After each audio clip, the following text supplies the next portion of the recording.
Então,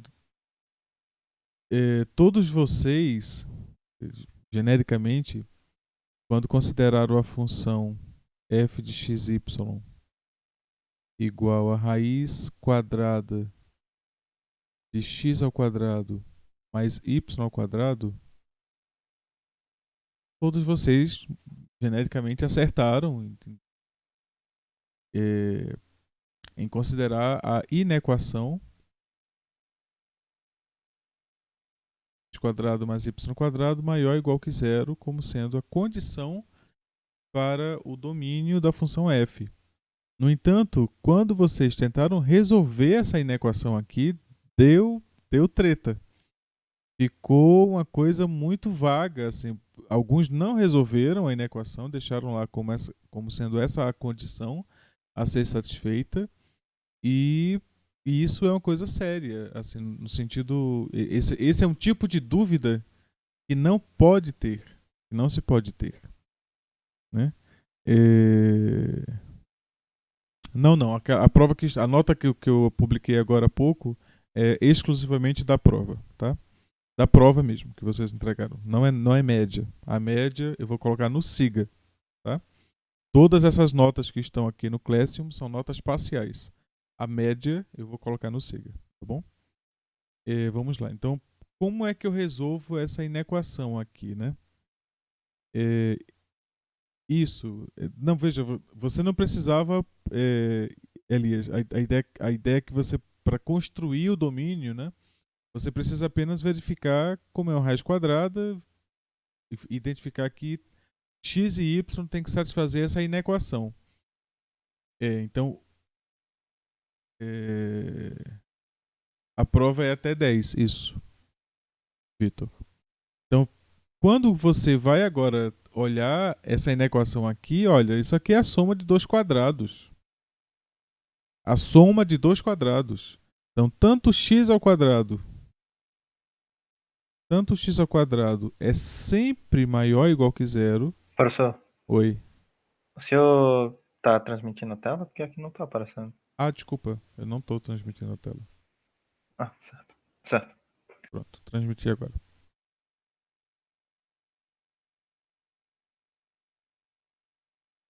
Pois bem, então eu estava sem transmitir a tela. Então agora vamos lá. A ideia então vocês consideram a função f de xy raiz quadrada de x quadrado mais y quadrado, e aí chegam à conclusão de que x quadrado mais y quadrado tem que ser maior ou igual que zero, né? E aí o que vocês devem aqui observar é que tanto x quadrado é sempre maior ou igual que zero, quanto y quadrado é sempre maior ou igual que zero para todo xy. Isso aqui é para todo x real, e isso acontece para todo y real. Então, o domínio da função fxy é o plano inteiro. Ou seja, o conjunto que é o domínio dessa função f de xy ali é o R2. Porque eu posso escolher qualquer número real para o valor de x e qualquer número real para o valor de y. Então, o domínio ele é literalmente o conjunto do xy que pertencem ao R2. Ponto. É isso. E literalmente esse o argumento.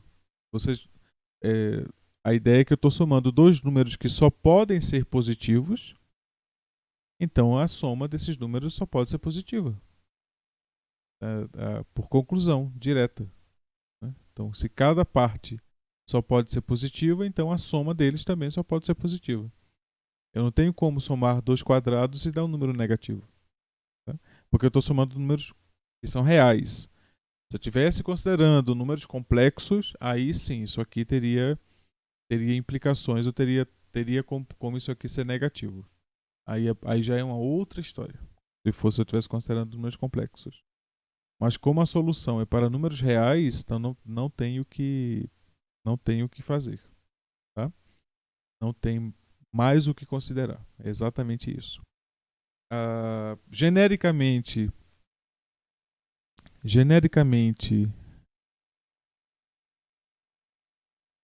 Sim, a sua nota caiu, porque que é exatamente o que eu ia falar agora.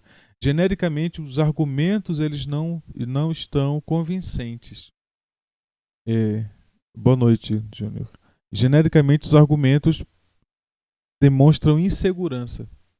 Então, é, isso genericamente falando, né? Então, o que o que eu concordaria era de vocês é, colocarem, revisarem, né, o conteúdo e colocarem no conteúdo, assim, lá no que vocês estão fazendo, uma, uma argumentação mais objetiva.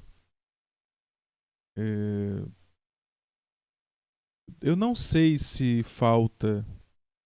é, se falta maturidade, se falta conhecimento técnico.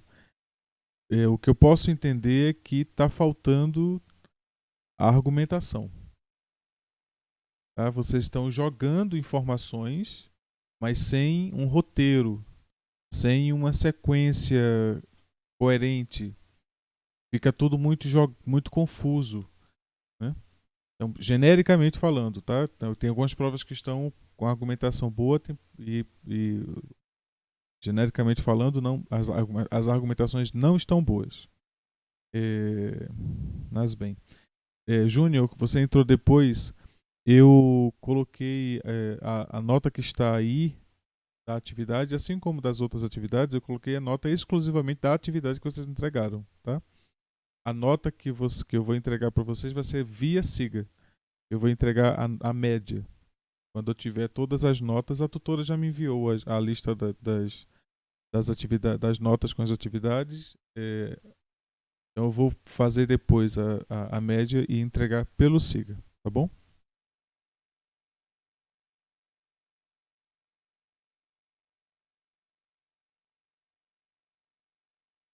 Ok, vejam, de uma forma geral, vocês devem considerar é, críticas, né, desse tipo para que vocês evoluam. O meu objetivo é que vocês aprendam.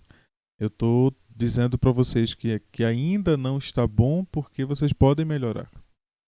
Então, é óbvio que tem uma coisa ou outra, né, que no final das contas pode ser considerado ou poderia ser relevado, mas eu prefiro agora dizer não para que depois eu veja no que dá, né? Eu prefiro que vocês passem por esse processo. Mas bem, temos que continuar porque eu tô com um prazo apertado, tá? Então hoje nós vamos, em vez de discutir mais sobre a prova, eu vou fazer a introdução do conceito de derivada para uma variável e depois do conceito de derivada para duas variáveis. Então vamos ver derivadas hoje e na próxima aula. Eu vou tentar fazer essa exposição contando uma hora por uma exposição durante uma hora. Não sei se eu vou conseguir fazer a exposição dentro de uma hora, mas vou tentar e depois eu abro para fazer eh, para que vocês se manifestem, tá? Então eu vou deixar assim como está, eu não vou ficar olhando o texto, o chat por enquanto. E já está gravando, deixa eu só confirmar sim, está gravando. Então vamos lá. Então, a princípio, o conceito de derivada para a função de uma variável, né? E eu vou usar esse conceito para introduzir o conceito de derivada para funções de duas variáveis. Então, vou considerar uma função a uma variável definida no intervalo AB.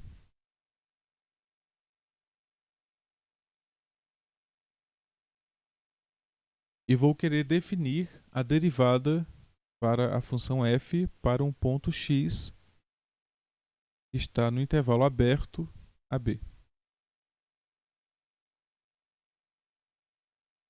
Então, vou considerar um ponto desse intervalo e vou querer calcular a derivada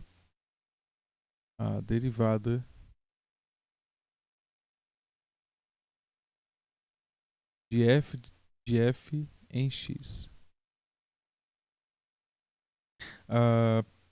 A derivada ela pode ser definida coeficiente da reta tangente ao gráfico da função no ponto que seria o ponto gerado por x, f de x, né?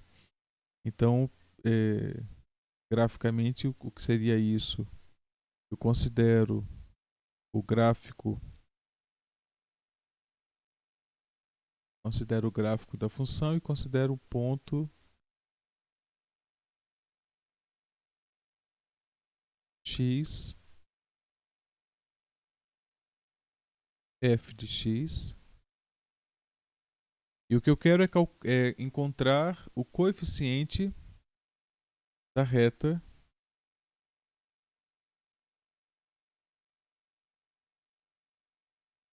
tangente no ponto P,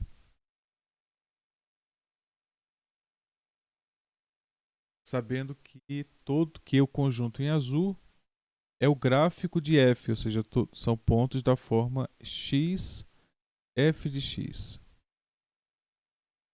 a curva em azul, né? Então, naturalmente, dado o ponto x aqui no intervalo, eu vou considerar que x está contido no intervalo AB. Então, agora eu quero encontrar a derivada, que seria, dado aqui o ângulo θ, a tangente de θ seria a derivada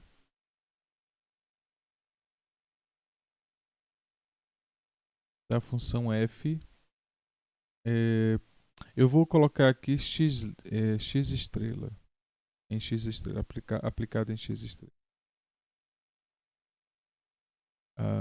Aqui x estrela. Para especificar que isso aqui é um valor fixo, né? Eu estou fixando o valor x estrela. Porque aqui parece a variável, né? Eu estou calculando a derivada da função f em relação a x no ponto x estrela.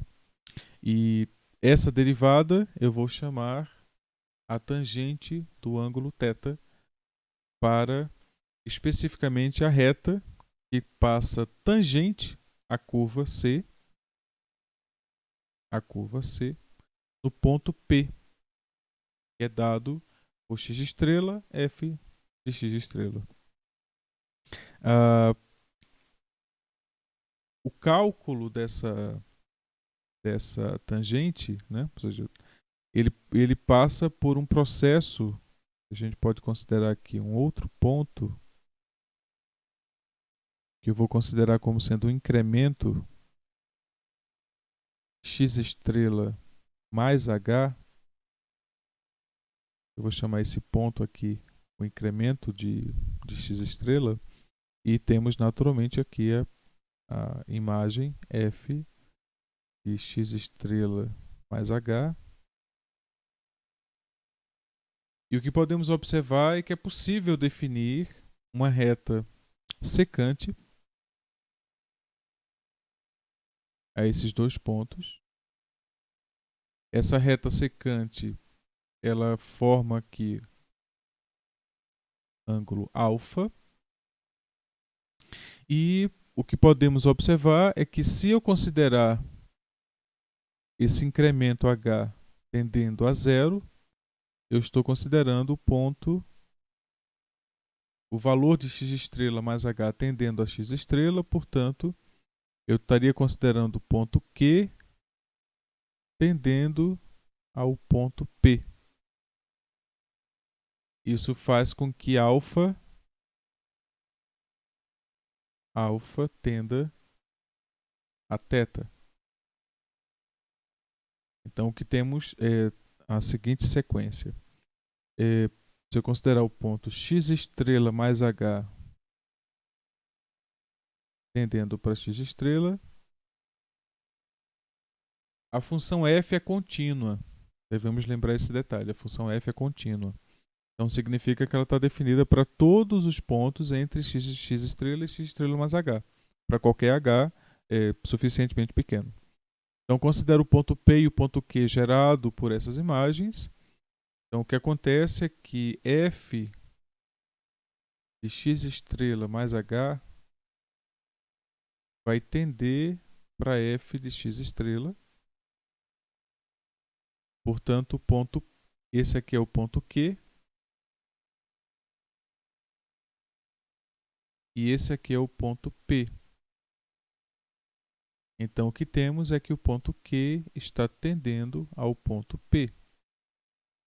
Mas observa que se o ponto Q está tendendo para o ponto P, então a reta secante está tendendo para a reta tangente. Isso faz com que alfa tenda para θ. Então, quando eu calculo, quando eu implemento essa aproximação aqui, eu tenho como consequência essa. E o ângulo da reta secante tende para o ângulo da reta tangente. Então, portanto, quando eu considero o incremento do ponto x estrela e faço esse incremento tender para zero, ou seja, o incremento seria o h, e faço o h tender para zero, eu tenho por construção que a reta secante vai tender para a reta tangente. E é através dessa construção que eu vou gerar a definição da reta tangente, ou seja, da tangente do θ, né?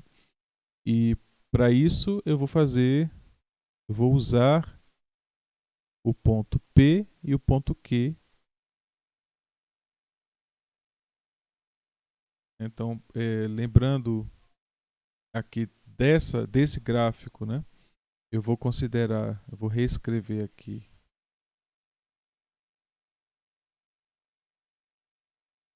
Então, tenho aqui o ponto P, tenho aqui o ponto Q. Esse cateto, eu estou querendo encontrar a tangente do θ, né? Esse cateto aqui, ele vai ser f de x estrela mais h menos f de x estrela. E esse aqui vai ser x estrela mais h menos x estrela. Então, naturalmente, vai ser h, né? A tangente de θ é definida como quociente do cateto oposto pelo cateto adjacente. Portanto, é definida por f de x estrela mais h menos f de x estrela. Opa.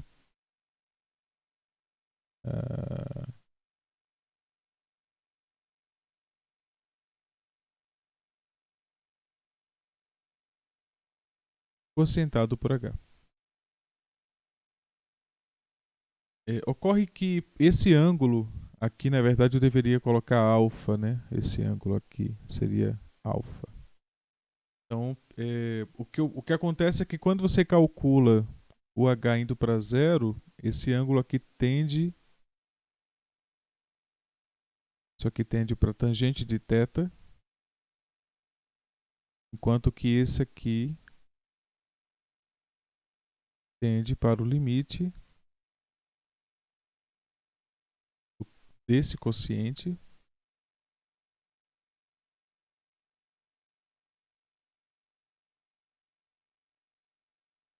quando h tende para zero. Pois bem, então, feito isto, temos definido de forma geométrica, né, o que vamos chamar da derivada. Isso aqui vamos chamar a derivada em x de f aplicado em x estrela. Ou seja, a derivada pontual da função no ponto x estrela. Se esse limite estiver bem definido, você conseguir definir Se para todo x que tiver no intervalo AB, o limite de f de x mais h menos f de x, quocientado por h, quando h vai para zero. Se esse limite existir, então vamos dizer que esse limite vai ser a derivada em x de f para todo x. Então, primeiro definimos a derivada pontual e depois estendemos a definição para o intervalo em que a função esteja bem definida e que o limite exista. Então, se esse limite existe, intervalo AB para todo x, então dizemos que a função é diferenciável no intervalo AB e que a sua derivada é dada por esse limite. Vamos fazer quase que a mesma definição para uma função de duas variáveis, fazendo uma extensão dessa definição, mas com a devida adequação, né? Então, vamos considerar o espaço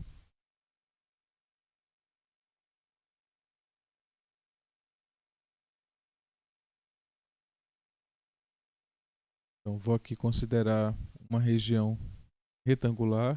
Eu quero que ela seja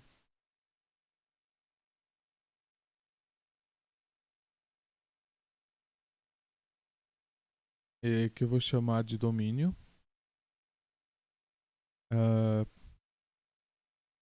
E aqui em cima eu vou considerar uma superfície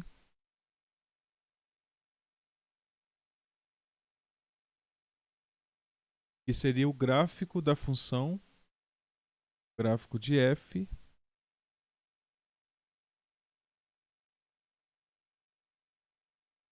para um ponto xy que eu escolho no domínio. Ocorre que se eu considerar para cada x, para cada x ou cada y, né? De uma forma geral, se eu considerar y constante e variar o x, eu vou ter no domínio segmento que é paralelo a y. E se eu fizer a mesma variação, eu vou considerar a interseção aqui. Eu vou ter um domínio, vou ter um segmento paralelo a x, que para o tal valor de y. Então, eu estou considerando para cada valor de y fixado, eu vou ter uma reta, um segmento desse tipo. Para cada valor de x fixado, eu vou ter um segmento desse tipo. Como imagem desses segmentos, eu vou chamar isso aqui de C1 e essa aqui de C2. Como imagem desses segmentos, eu vou ter, por continuidade,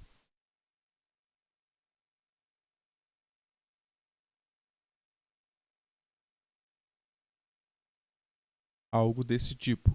Então, isso aqui seria a imagem de f da curva C2 e aqui seria a imagem de f da curva C1. Então, e aí a imagem do ponto P, quero aqui o ponto P, seria precisamente esse ponto em que eu tenho essas interseções. E aqui seria um ponto de coordenada x, y, f de x.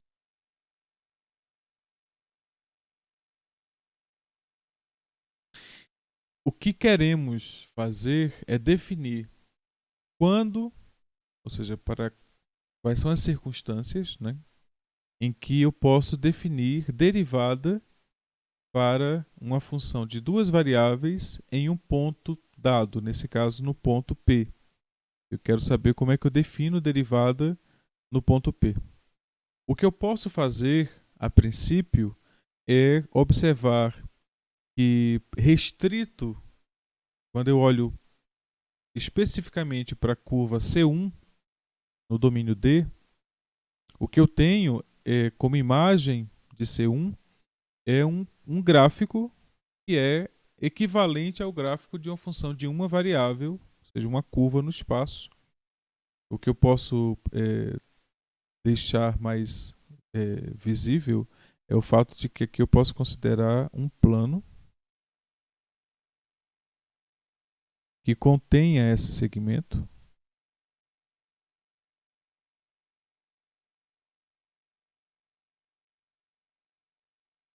E observar que eu posso considerar essa curva contida no plano.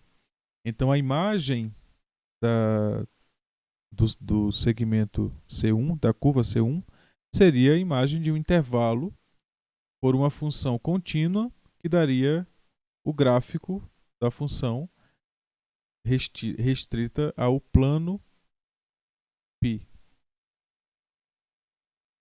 Então a tangente, melhor, a derivada seria então a inclinação de uma reta tangente. Então, a princípio, o que estamos procurando aqui é, dado um ponto, estamos procurando a inclinação de um vetor. Ou seja, tangente àquele ponto. Mas uma inclinação não de um vetor qualquer, né? A inclinação de um vetor que seja dirigido pelo vetor que gera a curva C1. Então, é na direção, querendo uma inclinação sobre a superfície de uma, seja, uma velocidade, né, vamos assim dizer, sobre a curva que tenha essa direção. Se eu considero agora C2, eu posso fazer a mesma equivalência e tentar encontrar para esse vetor, tentar encontrar o que seria o vetor tangente àquela curva e a imagem de f de C2. Usando a mesma analogia, que poderia construir um plano, né, que contenha o segmento C2 e que, portanto, conteria ali a curva f de C2 como sendo o gráfico de uma função contínua. Se agora esquecemos esses planos π, né, voltamos ao espaço, então o que estamos considerando são inclinações, e nesse caso são duas direções. Para cada ponto eu vou ter duas direções, porque eu posso fazer esse tipo de construção que eu fiz aqui, eu posso fazer para qualquer ponto dessa região, né? Eu posso escolher para qualquer ponto dois segmentos, dado um ponto qualquer, que eu posso escolher dois segmentos paralelos a x e a y, que estejam dentro do domínio D, e fazer a mesma analogia para esse segmento aqui, encontrando dois vetores, né? Dados dois vetores, dados dois vetores aqui, então eu encontraria lá em cima, dado um ponto, encontraria dois vetores que seguiriam as curvas, né? Então, o que eu quero agora é poder observar que esses vetores podem ser encontrados e são então chamados de vetores de taxas de variações parciais. Por que parciais? Bom, primeiro, porque o que eu estou considerando aqui, se a gente olha de forma algébrica, né, para o que está acontecendo, esse vetor V1 que eu estou considerando aqui, ele é o vetor canônico que teria a coordenada 0, 0. E esse outro vetor aqui seria o vetor de coordenada 1, 0, 0. Então, em verdade, o que eu estou fazendo é calculando a derivada direcional, é uma coisa que eu vou definir logo à frente, a derivada direcional da função na direção do vetor canônico, que seria esse aqui o vetor é 1, e esse aqui o vetor é 2. Né? São os vetores canônicos, os dois primeiros vetores canônicos é 1 e é 2. Então, o que eu vou encontrar como efeito disso é a derivada direcional da função na direção do vetor E2 no ponto xy. Então, e como é que a gente escreve isso? A gente escreve isso da seguinte maneira. Então, primeiro, a simbologia muda. A gente não usa mais um D, mas agora um delta. Então, vou dizer que a derivada de f no ponto xy, a derivada de f no ponto xy, em relação a x, vai ser igual ao limite de um quociente muito parecido com o quociente que eu já tinha apresentado antes, só que agora eu vou considerar a variação apenas em x. Então, vou considerar aqui x mais h, y, menos f de xy, quocientado por h, quando h tende a zero.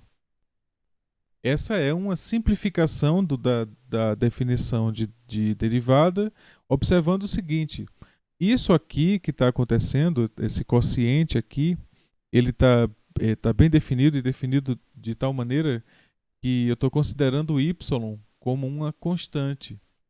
Então, quando eu volto aqui, é como se eu estivesse considerando, estou considerando o y constante, então estou considerando a curva C2.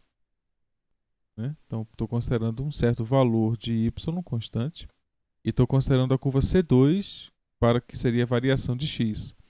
Então, olho aqui para cima para a imagem de f de C2 e estou buscando encontrar esse vetor aqui. E estou dizendo que esse vetor ele vai ser, em alguma dimensão, representado por esse limite. Né? Então, eu digo então, que a componente da derivada da função, ou seja, a taxa de variação da função em relação à variável x, vai ser dada por esse limite. Equivalentemente, eu posso definir o oposto, né? Ou seja, em vez de considerar a derivada em x, considerar a derivada em y. Então, posso agora considerar a taxa de variação de f em relação a y no ponto xy como sendo o limite de f de x, o x agora é uma constante, e eu vou variar o y, menos f de xy, quocientado por h, quando h tende a zero. Então, o que podemos observar é que essas definições, elas são coerentes. São coerentes com aquilo que foi definido para a derivada de uma variável, né? Porque o que eu estou fazendo é tomando o quociente do que seria, se a gente volta aqui e considera o plano π, eu posso desenhar um triângulo, assim como eu tinha desenhado para a função de uma variável, e verificar os quocientes, né? A altura, a variação da altura quocientado pela variação do domínio. Né?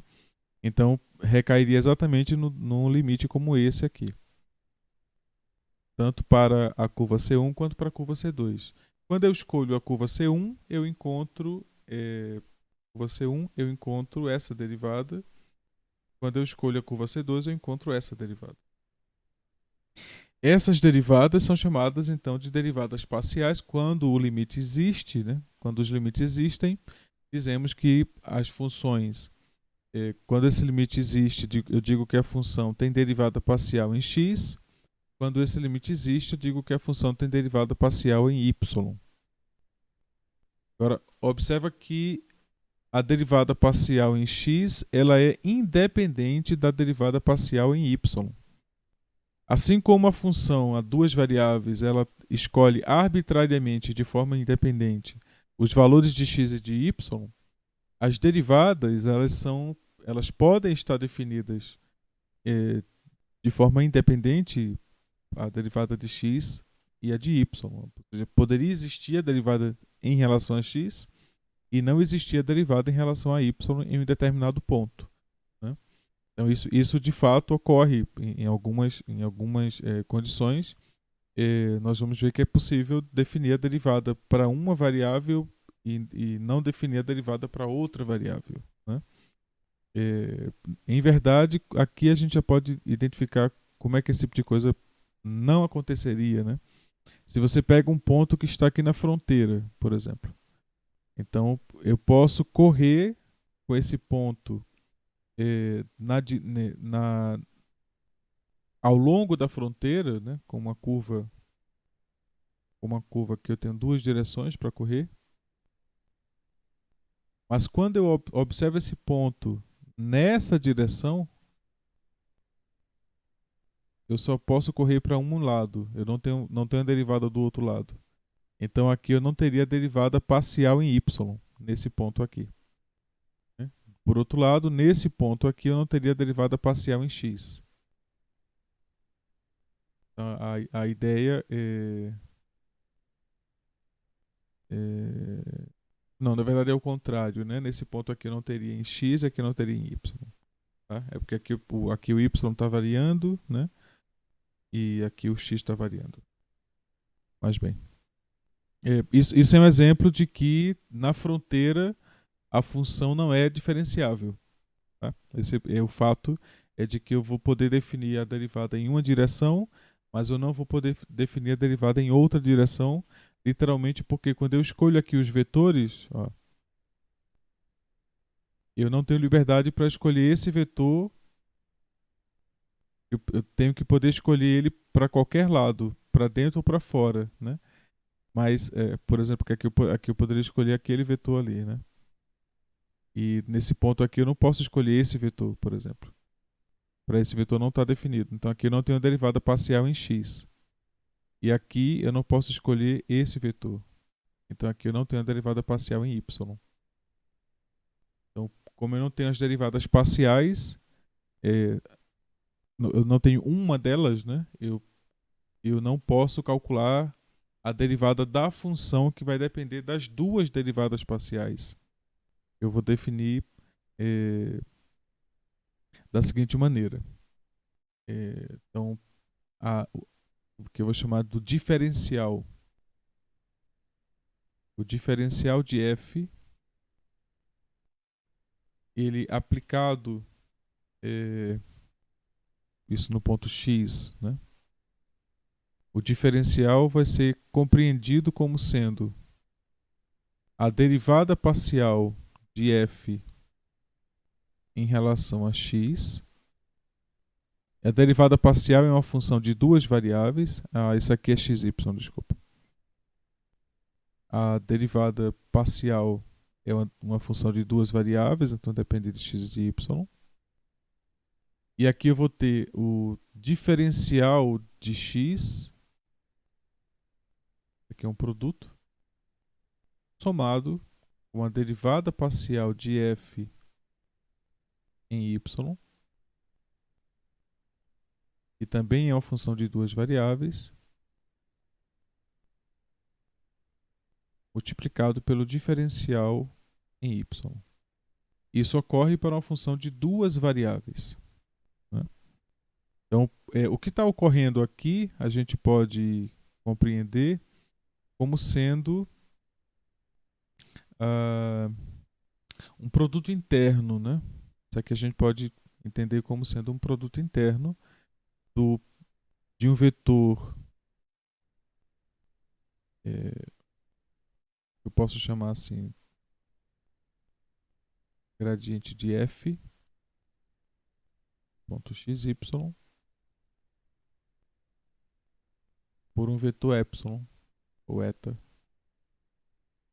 E aqui eu estaria calculando esse diferencial em um vetor, nesse vetor. E esse vetor teria exatamente as coordenadas de x de y. Então, o vetor gradiente a gente pode definir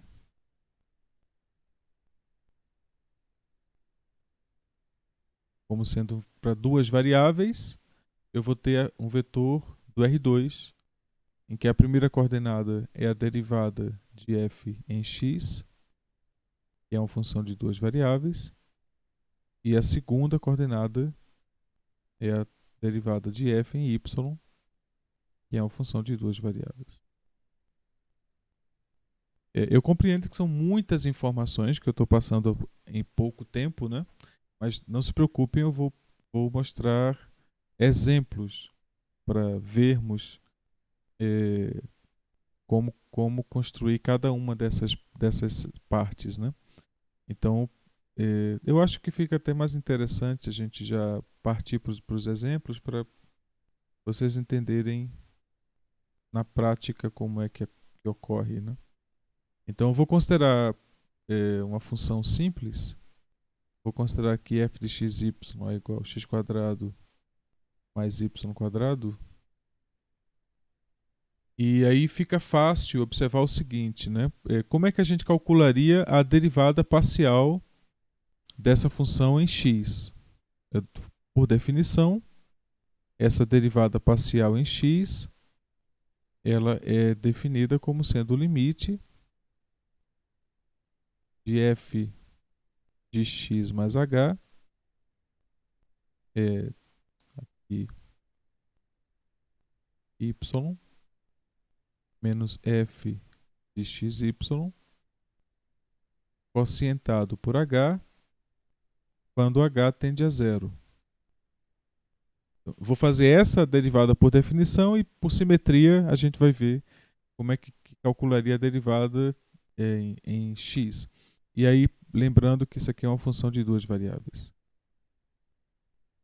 Então vamos lá, vou só substituir aqui, né? Então quem é f de x mais h, eu vou substituir aqui o x mais h. Então eu vou encontrar que isso aqui vai ser o limite de x mais h ao quadrado mais y ao quadrado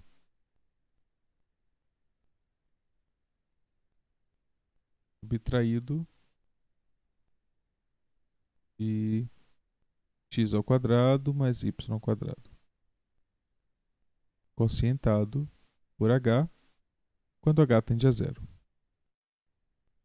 Então agora fazemos aqui algumas contas, né? Então fica fácil observar que o y cancela com o y e que eu vou ter isso aqui vai ser igual ao limite, aqui eu vou ter x quadrado mais 2 vezes x vezes h mais h ao quadrado, e desse lado aqui sobrou x quadrado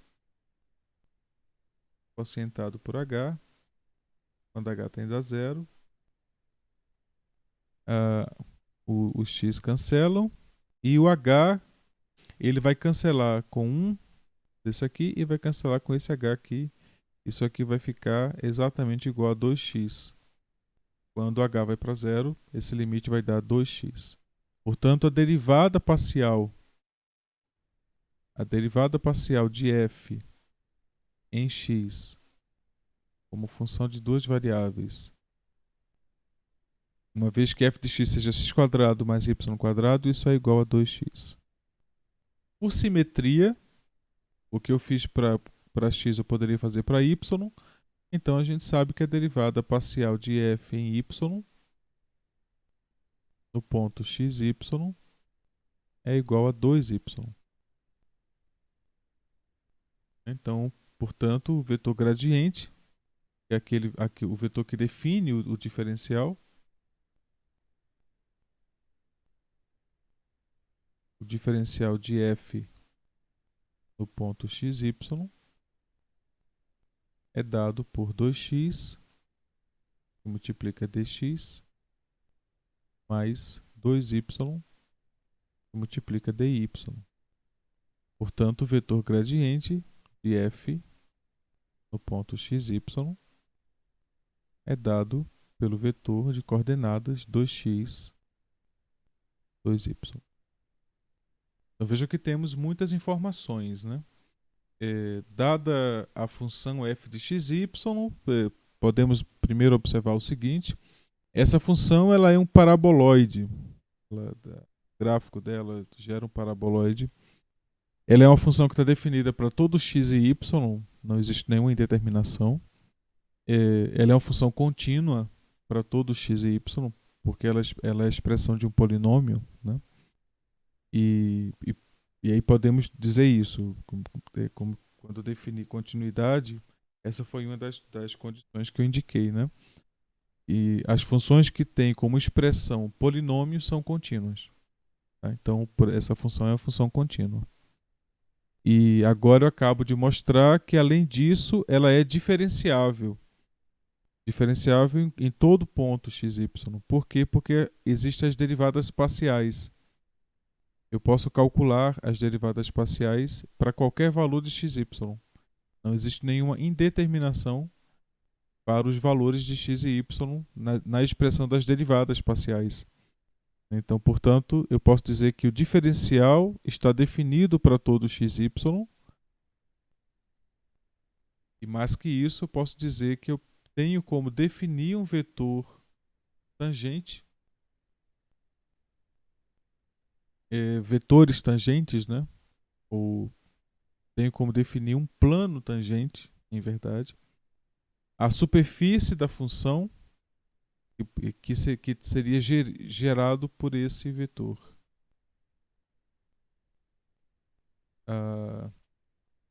Uma forma de analisar isso, né? Eu vou tentar verificar isso. A gente pode considerar o paraboloide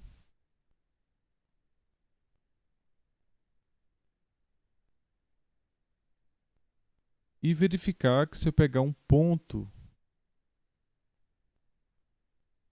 P sobre o paraboloide, que seria a imagem de um ponto de coordenadas xy. Então esse ponto P aqui, ele vai ter coordenadas x, y, x quadrado mais y quadrado. Para esse ponto eu posso definir duas direções, uma direção que estaria direcionada em x, né? E outra direção em y. Essas direções estariam relacionadas aqui embaixo, né? A escolha de duas curvas. Então, uma curva nesse sentido, outra curva nesse sentido, e vai gerar aqui uma circunferência, uma delas, né? E a outra vai gerar uma parábola.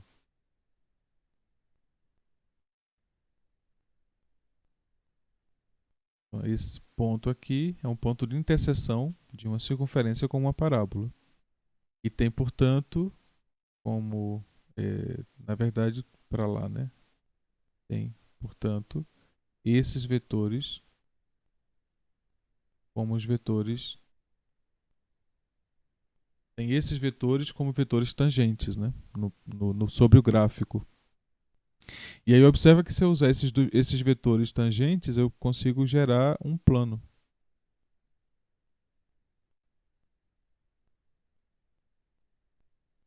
E agora, se eu analiso aqui no domínio, né? Eu analiso o que seria os vetores que têm essas coordenadas, né? As coordenadas que são dadas pela derivada, se eu considero aqui, se eu baixo,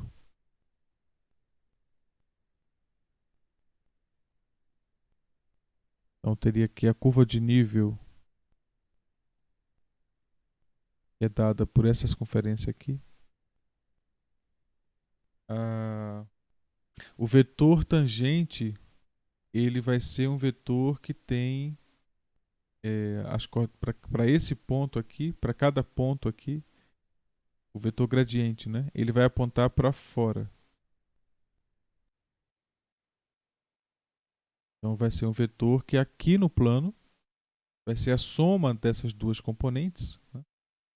Ele vai ser um vetor que vai apontar para fora. Então, o vetor gradiente no plano ele seria a soma das componentes.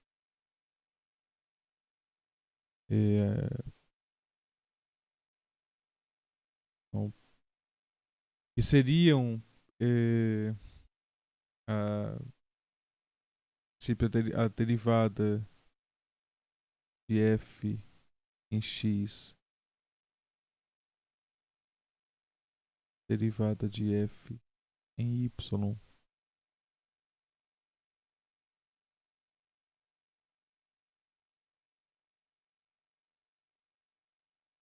uma das características do vetor é que se você agora volta para desse vetor gradiente, né, uma das características que você volta agora para o espaço, ele é um vetor que fura o plano tangente de forma normal. Então, ou seja, ele é um vetor dirigente do plano tangente, né? Então, porque ele é ortogonal às curvas de nível, portanto, ele é normal à superfície, ou seja, ele fura a superfície, né, naquele ponto em que ele está definido. Então, significa que ele gera um plano tangente. Então, você teria aqui um plano tangente no ponto P, a superfície S. Esse plano tangente ele pode ser definido como sendo na altura. Eu posso definir da seguinte maneira, né? Porque aí eu posso considerar a coordenada z, dado o vetor de coordenada z igual a 1 ou menos 1, né? Então a gente pode considerar que seria o plano em que eu tenho a derivada de f em x no ponto xy, multiplicando x menos x estrela, aqui é x estrela, y estrela, mais a derivada de f em y no ponto x estrela, y estrela, y menos y estrela, mais z ou menos z. Então esse seria isso igual a zero.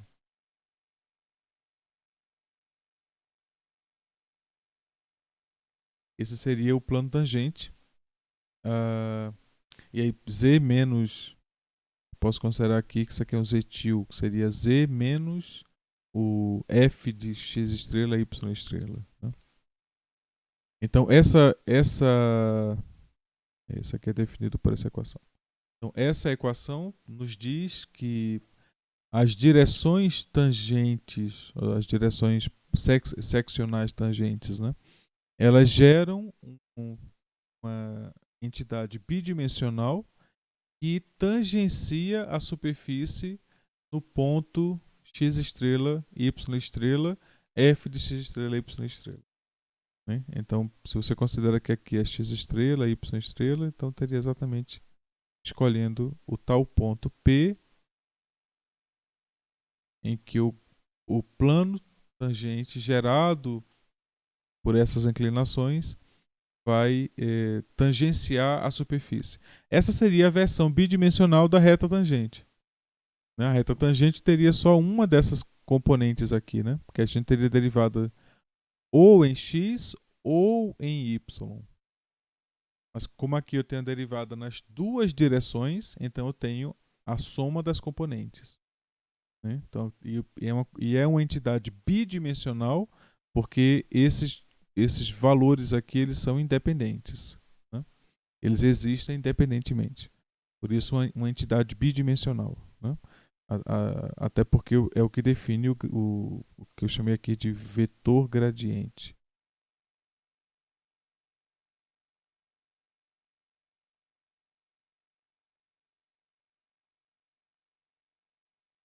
Pois bem, uh, vocês têm dúvida até agora?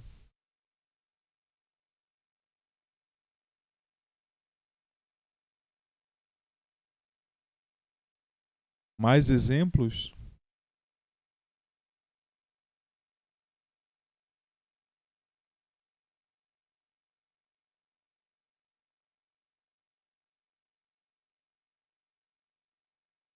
Ok, mas aí vocês estão conseguindo acompanhar as ideias?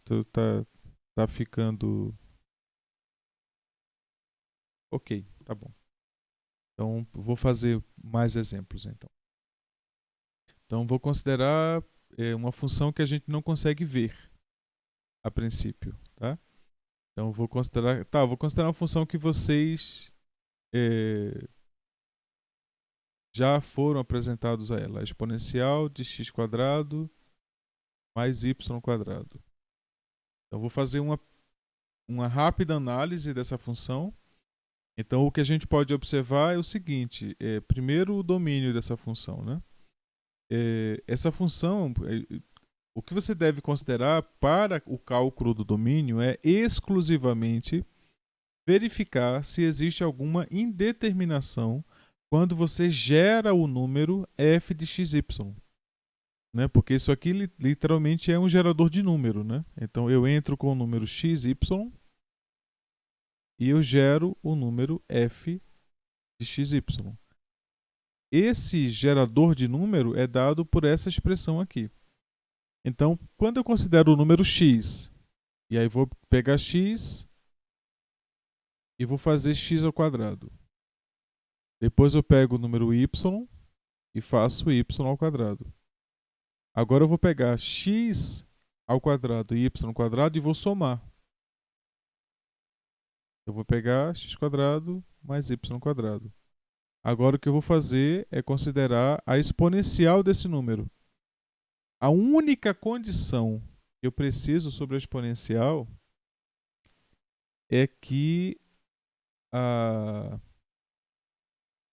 na verdade, uma vez que eu já considerei a função, eu vou considerar a função exponencial de uma variável, né? Então, considero a função exponencial de uma variável. Qual é a restrição sobre o valor de x? Nenhuma.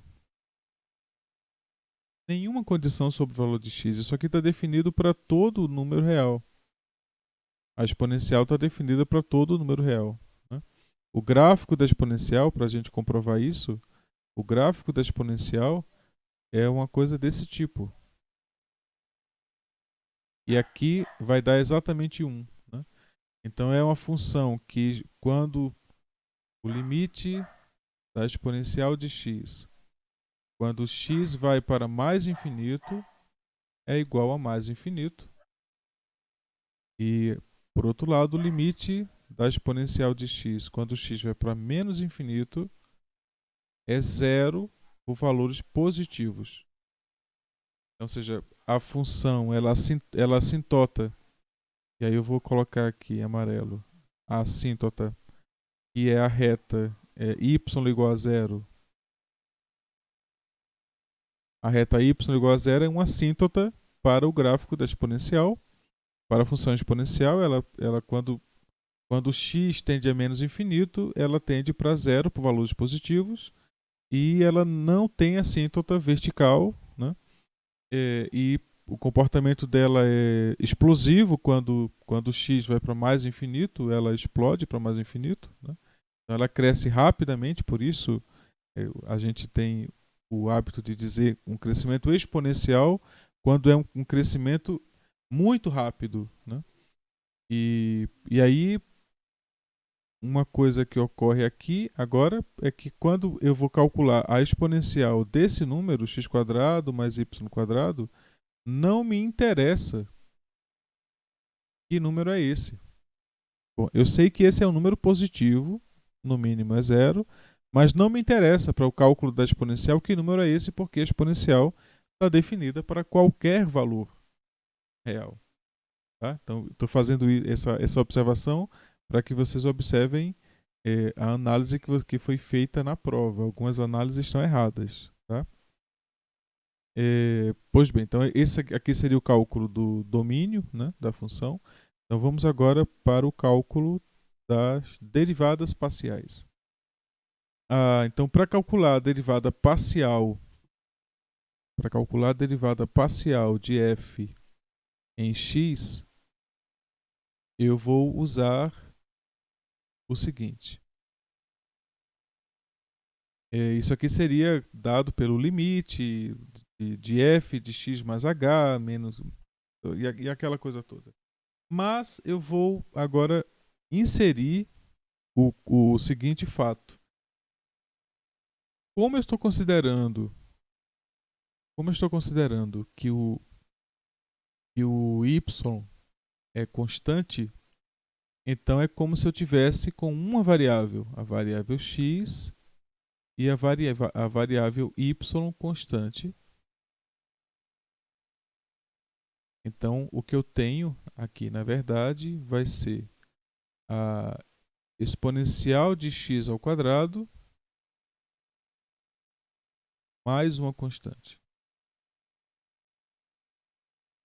Ora, quando eu olho para isso aqui, considerando apenas o que está em amarelo como uma função, eu sei calcular pela regra da cadeia. Né? Uso a regra da cadeia para calcular isso aqui. A derivada dessa função em amarelo, usando a regra da cadeia, eu simplesmente considero a derivada da exponencial, que é a própria exponencial, aplicado à função que está composta. Não se assustem por eu ter colocado aqui o y², eu poderia colocar ele em vermelho. Pronto, como é uma constante, eu vou colocar ele em vermelho. Literalmente eu repito a função que está dentro. Agora eu multiplico pela regra da cadeia pela derivada desse termo aqui. Mas lembre que o y é uma constante. Quando eu derivo, as constantes são anuladas. E a única coisa que resta daqui é 2x. E é literalmente essa a derivada parcial de f em relação a x. Como essa função é completamente simétrica em relação a x e y, então a derivada em relação a y vai ser isso aqui e mudando especificamente aqui onde tem x, colocamos y. Então vamos lá, a derivada vai ser a exponencial de x² mais y² que multiplica 2x. A derivada parcial em y, xy, vai ser a exponencial de x² mais y² que multiplica 2y. Usando regra da cadeia. Né? E aqui eu usei a simetria. Né? Observa que a relação que eu tenho de x e y é a mesma. Né? x² mais y². Então, quando aqui eu reconsiderei a função mudando a variável que é constante, né? Considerando agora o x constante e o y variável, então o que muda aqui é a exponencial de x² mais y². Então, observa que é exatamente a mesma coisa, só que agora, em vez de considerar o x aqui embaixo, né? Em vez de considerar o y constante, Agora eu estou considerando o x constante. Então aqui vou usar a mesma regra que eu usei na parte de baixo. Portanto, encontrando aqui a derivada da exponencial de x² mais y² multiplicado pela derivada do termo x² mais y², que é 2y. Né? Porque o x, como eu estou considerando constante, ele se anula quando eu calculo a derivada. Né? Então, a derivada em x da função da função exponencial de x² mais y² é essa, e a derivada em y é essa. Tá? Então, calculadas aí as derivadas, agora podemos calcular o diferencial, né? O diferencial de f em xy é dado pela soma, é dado por uma soma, né? Então vai ser a derivada parcial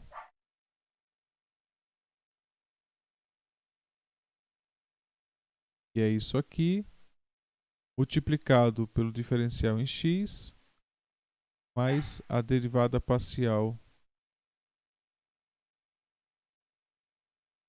em y, multiplicado pelo diferencial em y. E agora podemos também calcular o vetor gradiente. O vetor gradiente de f y vai ser a exponencial de x² mais y² que multiplica 2x e a exponencial de x² mais y² que multiplica 2y.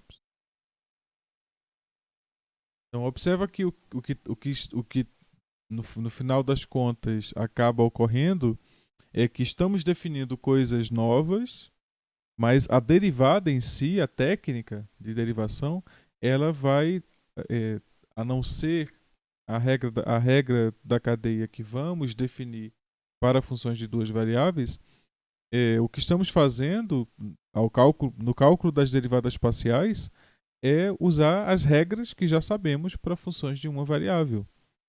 Né? E isso implica que, revisando as derivadas para funções de uma variável, nós herdamos, né, gratuitamente as técnicas de derivação de funções de duas variáveis. Né?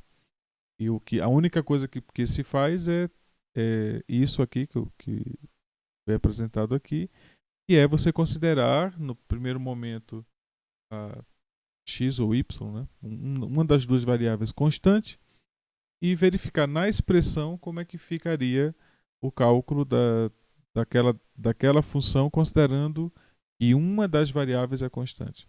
Eu vou calcular mais um exemplo. Eu vou fazer agora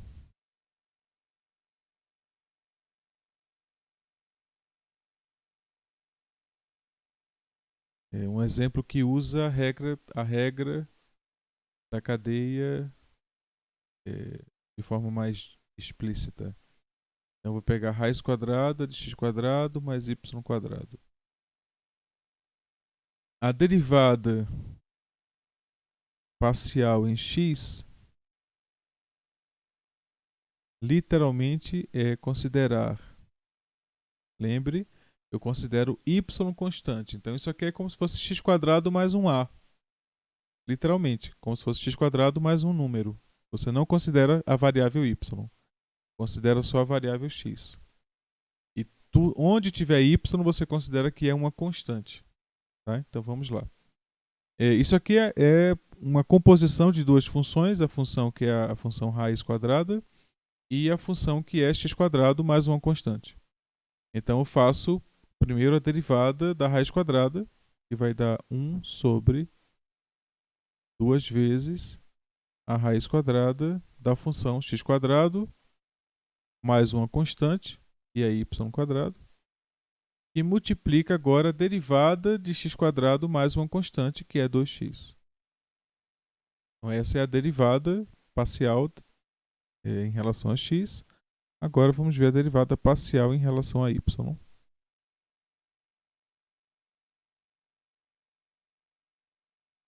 por simetria, observa que a única coisa que eu fiz de diferente foi considerar aqui, calcular a derivada da função interna em relação a x. A única coisa que eu fiz de diferente foi isso. Porque quando eu calcular a derivada da raiz quadrada, vai dar igual aqui, né? Vai dar exatamente a mesma coisa. O que muda agora é que quando eu calculo a derivada aqui, eu vou calcular agora olhando para o x como constante e o y como variável. Então vai dar 2 vezes y. E aí fica já sabemos quem são as derivadas parciais. A partir das derivadas parciais, calculamos o diferencial e o gradiente, né? E agora eu posso dizer o seguinte, olha, posso fazer o seguinte anúncio, né? Eu vou anunciar um resultado. Então, dado uma função de duas variáveis definida num conjunto aberto do R2, uma função real, eu vou dizer que f é diferenciável. Então, essa função é diferenciável.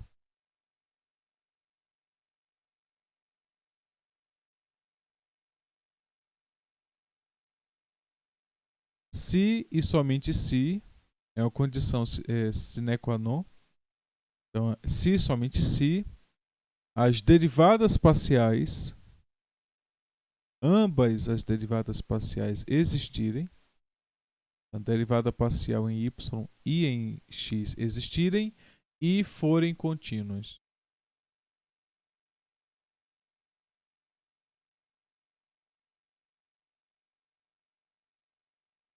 E forem funções contínuas.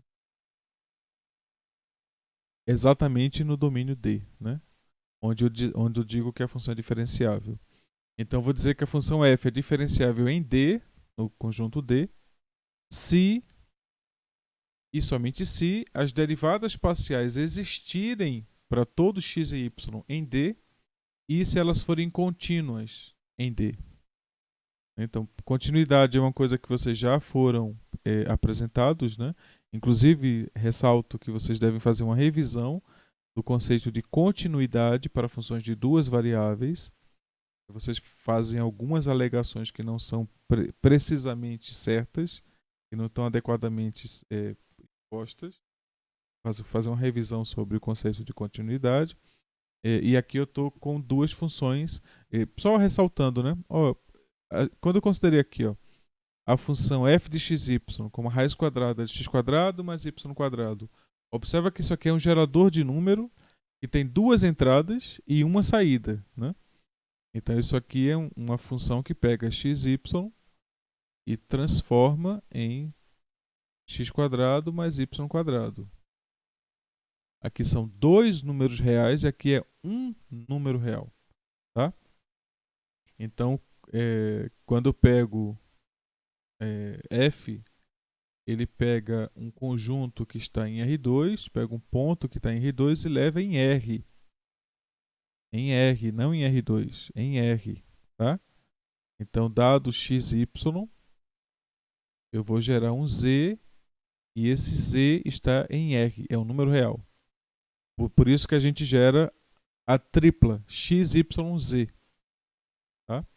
Então, esclarecendo um outro fato que eu observei que ainda não está adequado. Mas bem, então, considerando a função f de xy, raiz quadrada de x quadrado mais y quadrado, observa que tanto a derivada em x é uma função de duas variáveis, porque a gente pode reescrever ela assim, né? Isso aqui vai ser, o 2 cancela com o 2, ó. Então isso aqui vai ficar x quocientado pela raiz quadrada de x quadrado mais y quadrado. E aqui embaixo eu vou ter y quocientado pela raiz quadrada de x quadrado mais y quadrado. Observa que tanto a derivada parcial em x quanto a derivada parcial em y, elas dependem da variável x e da variável y, né? Então são funções de duas variáveis, cada uma delas. Então as derivadas parciais são funções de duas variáveis. Por isso que eu escrevo isso aqui, ó. Por isso que eu escrevo isso aqui. Eu escrevo a derivada parcial em x e eu coloco aqui as variáveis x e y, tá? Porque elas são funções de duas variáveis. E, pois bem, e essas funções são contínuas. Contínuas onde? Contínuas quando x² mais y² é diferente de zero. Então você tem que tirar a origem para que essa função seja diferenciável. Essa aqui. Né? Essa função é diferenciável para todos os valores de x e y, exceto o 0, 0, o ponto 0, 0. Ela não é diferenciável no 0, 0 porque as funções, as derivadas parciais deixam de existir quando x é igual a y, que é igual a zero. Quando x e y são zero simultaneamente, os denominadores se anulam, portanto, a função deixa de existir. Não me interessa os sinais. X e y pode ter qualquer sinal, porque eu estou aqui pegando a soma de quadrados. Né? Então, se x for negativo, o quadrado vai ser positivo. A mesma coisa para y. Então, a raiz quadrada sempre está definida. Tá? Então, aqui não me interessa o sinal, me interessa o fato de que o x e o y não podem ser simultaneamente nulos. Eles podem ser nulos de forma individual, ou seja, o x pode ser zero se o y não for. E o y pode ser zero se o x não for. Então, o único ponto que de fato sai do domínio é o ponto 0, 0. Tá? Então, quando a gente vai calcular, vai olhar aqui o domínio dessa derivada, o único ponto que a gente tira é o ponto 0, 0. Então, o domínio é todo o plano, exceto o ponto amarelo. Nesse caso, o domínio da função é todo o conjunto R2 menos o ponto 0, 0. Tá? Então, eu vou concluir essa exposição por aqui. No próximo encontro, nós vamos voltar a essas definições e vamos fazer mais exemplos e vamos expandir usando o fato de que nós sabemos o que são as derivadas parciais e vamos agora fazer o cálculo plano tangente, né, e vamos resolver problemas usando as derivadas. Vamos fazer uma revisão das técnicas de derivação para funções de uma variável e observar como é que isso se aplica para funções de duas variáveis. Vamos fazer exemplos com funções trigonométricas, com logaritmo, com funções modulares. Então vamos ver como é que composições desse tipo de função, como é que se dá a derivada nesse ambiente. Tá? Então paro por aqui, deixo e abro para vocês tirarem dúvidas. Vocês têm dúvidas?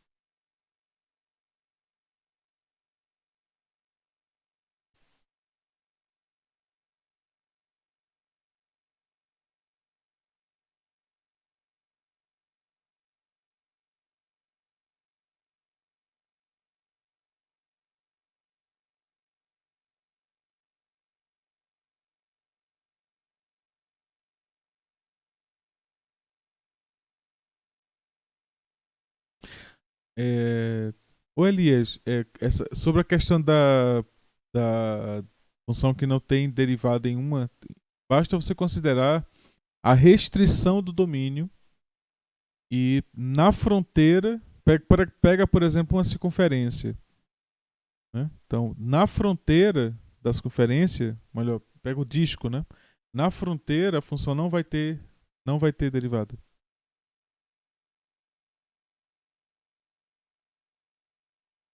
As derivadas parciais deixam de existir na fronteira. Para qualquer limitação de fronteira, elas deixam de existir na fronteira porque você não tem mais como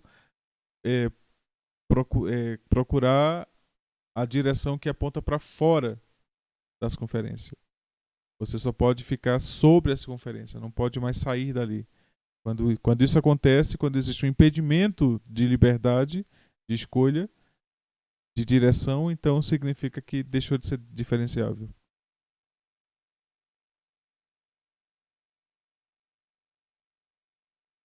Eu entendo que a aula de hoje tem muita informação nova, né?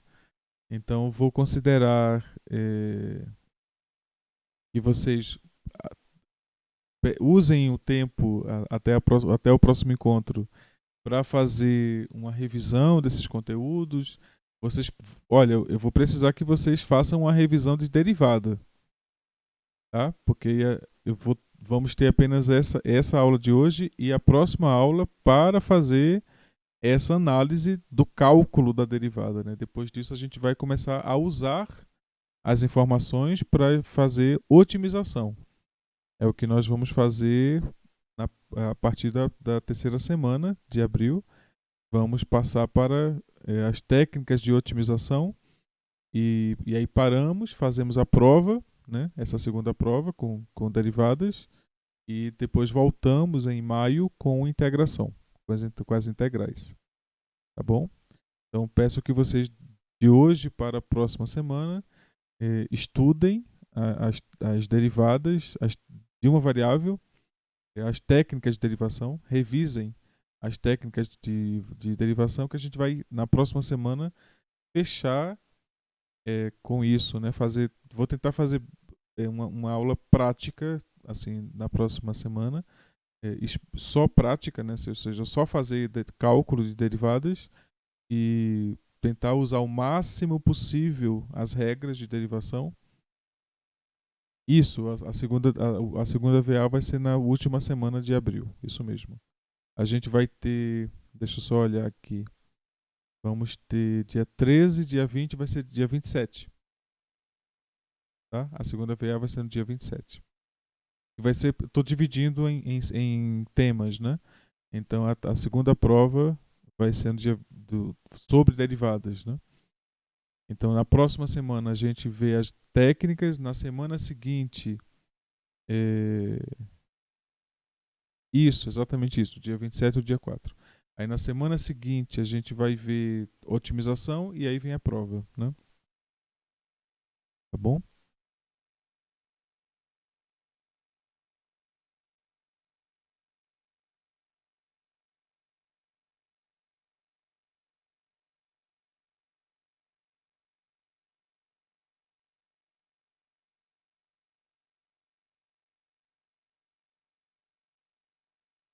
Então tá bem. Se vocês não têm dúvida, eu vou parar a gravação por aqui, vou postar